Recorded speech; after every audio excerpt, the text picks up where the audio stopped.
not apologize for something that you want to say, because this is your space to say and speak. This is your place to have your voice. I know that we're going back to school, mostly virtually, a little bit in person. Already don't have clubs, no sports. It's like all of the stress of school and none of the stress relievers that I think that a lot of people find in going to school. I'm really used to adults asking me questions like, what do you want to do? Or what is, like, they ask questions, but not because they want your answer. They want you to give the answer that they want. As a high school teacher, I always felt, just by listening to the students, that they have still to have their suffrage movement. American youth are just treated like they're daft or they're glass. They have no rights. I mean, like, I'm not just rights, but voice. Think about all the decisions that we've been making about their schooling and their health. Nobody's asked the kids at all whatsoever. We just said, blip, blip, blip, this is what we're doing. And we can't figure it out. And I'm sure their voice would be clear and loud as to what they want to do.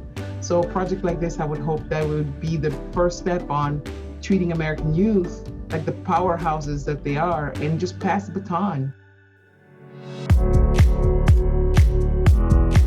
So when you're in an after-school program, you kind of get that social interaction with other people. You learn about other people. You explore their interests. There's like an educational benefit to it.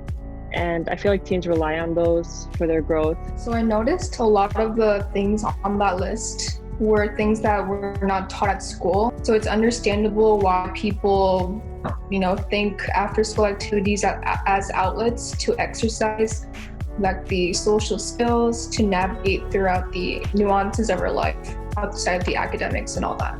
We're all different and we all want to be comfortable in an environment so we can express like who we truly are, that sense of like good, positive community.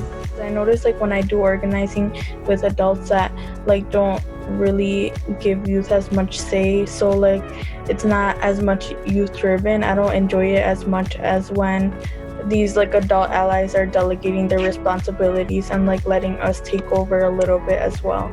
I don't want to put them back in the box after we give them all the freedom and the leadership. So how do we continue that? And how do we teach others about what is going to be learned throughout that process? Because there's going to be big growth both on the students' end and the adults' end, no matter what the program looks like or where it is. So how can we share those learnings further than just in that one community? There is a room and space for evidence-based models, but usually if it's a universal, intervention. But if you're looking at selected or indicated populations or specific communities, you need to be having models that are more specific to those needs. Although it's evidence-based, it doesn't mean it's going to be effective depending upon the population that you're trying to work with. We're businesses, right? And so my greatest need today may not be my greatest need in a year, right? Or in 2 years. And so having that flexibility to basically utilize those dollars, however the business needs it at the time, that's actually how it leads to scale and to growth. So that's a powerful concept.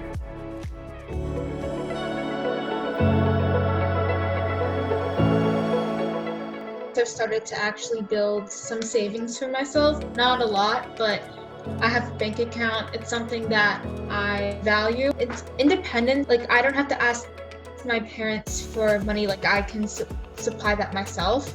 And I think that there's a certain pride and independence aspect of it. Is like, I worked for this. Our society, we place a very high value on money. And I think that that's a very tangible thing to be like, you value what I have to say, and then you're going to pay me for working with you.